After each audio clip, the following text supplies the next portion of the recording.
Isang magandang hapon. Ito po tayo nagtatanim na po. Kasama po natin ang ating kasamahan si Dayday. At yung pong isa ay si Den. Vlogger na. Ayan po. Tatanim po tayo ng talong. Bali siya ay nanggaling po sa seedling tray. Ngayon po, nung tumubo na po siya, nilipat po namin sa plastic cup.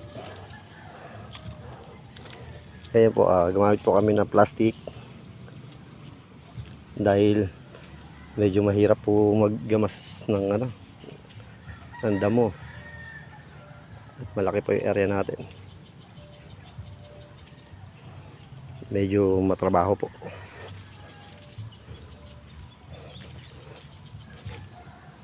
Yan po yung ginamitan natin ng cultivator. Kaya po malaki pa po yung ating kukultibatin gawa ng hinahabol din po muna namin mailipat tong talong. So gumamit din po kami ng pambutas sa kanya, lata. Tapos nilagyan namin ng baga. Ayan po, ano po ang resulta.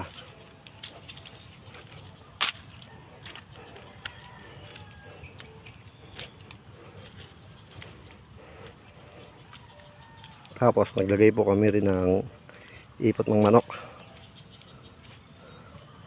Ayan.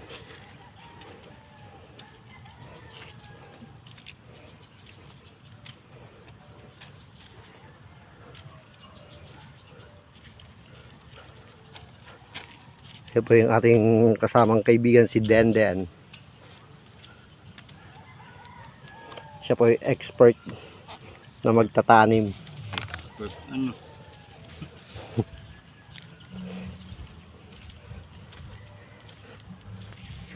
Tapos po, ito yung ating sitaw. Ayan po.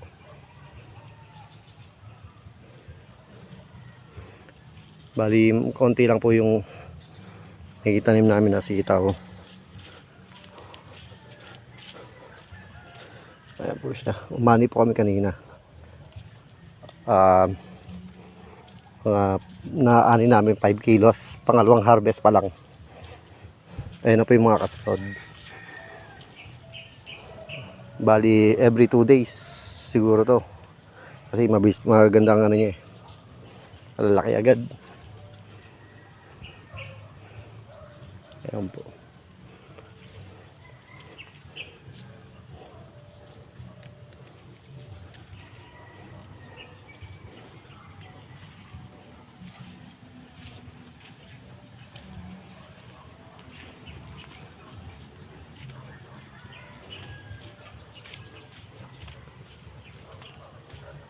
Ito po yung ating pantalong na hindi naka plastic match. Ayan po.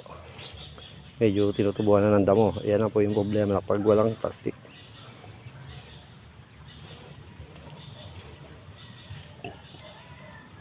Tapos meron din tayo ditong team na niyog dwarf coconut po. Ayan po. Ayan. Kailangan po laging tagal ang damo. Mabilis ang damo dahil tag-ulan po.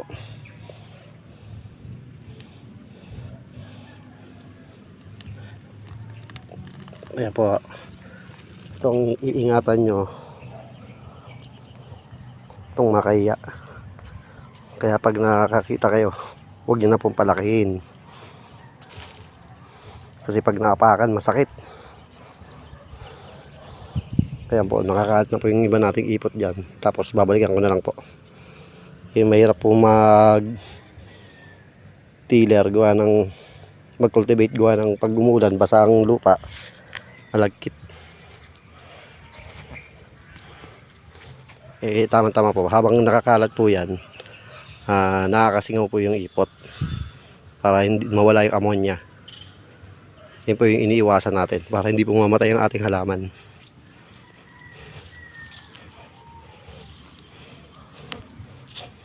Ayan po. Bali, ang itatanim natin is mga 1,000.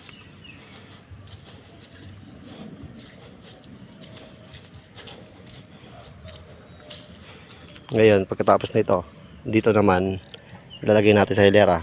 Papaya naman yung red lady. Ngayon, ang palaya po natin lipas na. Ngayon po, babaguhin natin yan. Pero may nakakuha pa rin po. Katulad kanina, nakakuha pa kami ng mga 7 o 8 kilo. Ayan po. Kailangan po talaga naka-plastic. Mahirap po mag-maintain.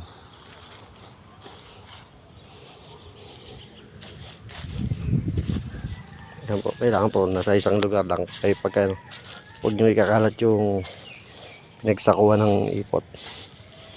So ganito, pinag-ano namin sa isang area, tapos iipunin namin.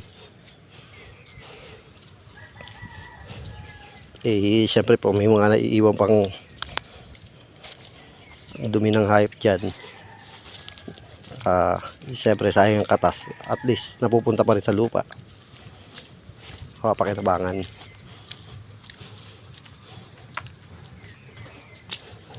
Ito po yung next natin. Susunod ay sili. Halos nasa 1,000 din po.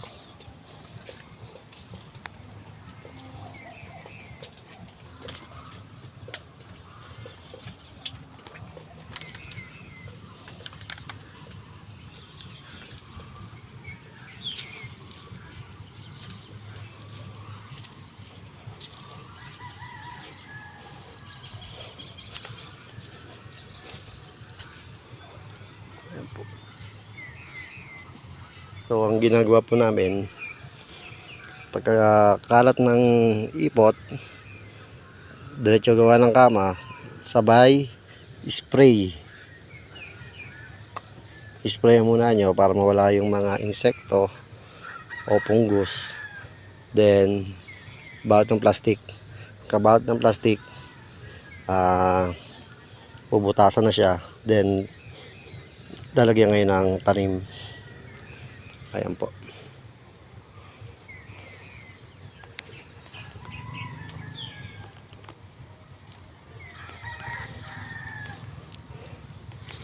Lalo ngayon po tag-ulan, mabilis tumubo ang damo.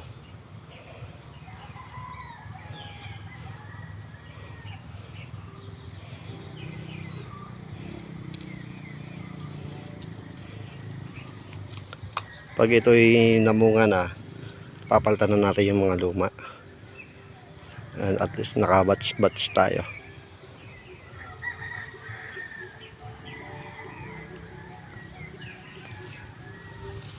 Yung okra, papalitan na rin natin. Naka ilang kilo kayo ngayon? Okra? 3 kilo. Konti lang naman tong okra namin, pero at least kahit paano nakaka 3 kilo. 60 pesos per kilo ang kuha sa amin.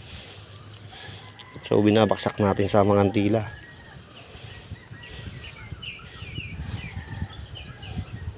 So malaki pa ang ating short dahil ang target namin doon daily is 5 kilo. Ito naman, mamaya naman harvest naman tayo ng kalamansi. Ayan na, paghihinugan na. Sa mga tila pa rin natin ibabaksak. Bali meron tayong tinanim din dito na 50 pieces na kalamansi. Yan, mga ganyan kalalaki na. Then 50 dwarfs, coconut dwarf. Ayan na po.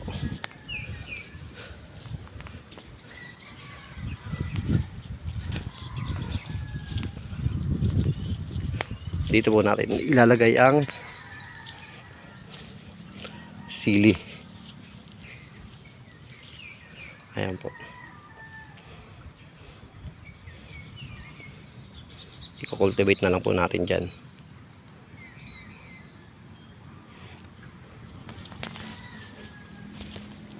Ayan po. Ito po yung ating red lady. Ayan, napagkukuha na po eh. Medyo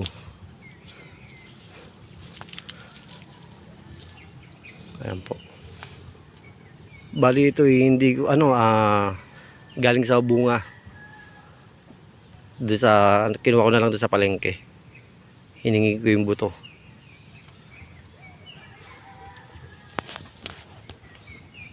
Ayan po. Meron naman tayo dito sa baba ng mga manok po. Ayan, mga ating black astrolop. Ayan, nakagala rin ng ating Rhode Island. So kung mahigit kulang-kulang 100 na ho yung alaga natin. Yan po yung mga ating service na andito po.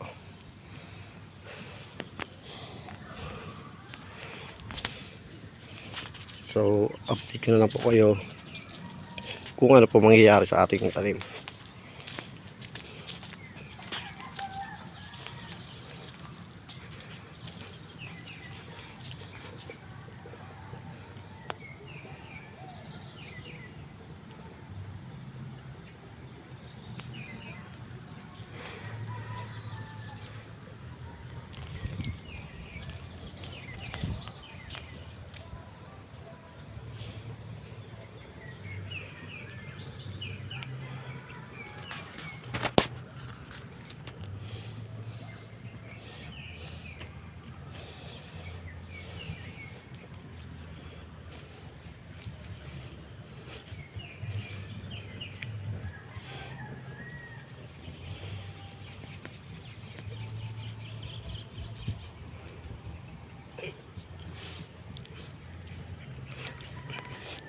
Ayan,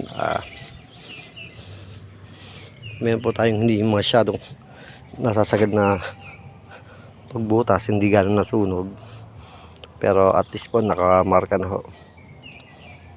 Ayan.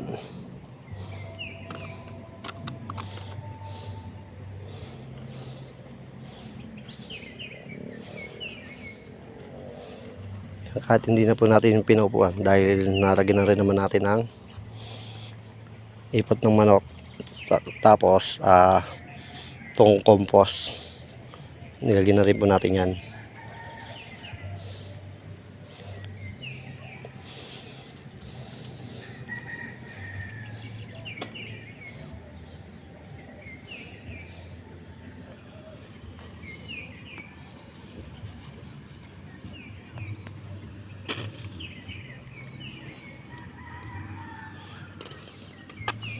Dito po sa atin lagi na lang po umulan, kaya hindi po kami makapag-cultivate na maayos.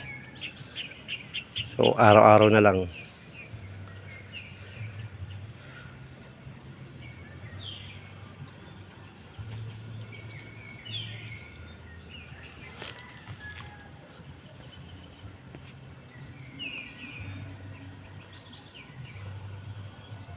So hanggang dito na lang po tayo. Sa next episode na lang po natin.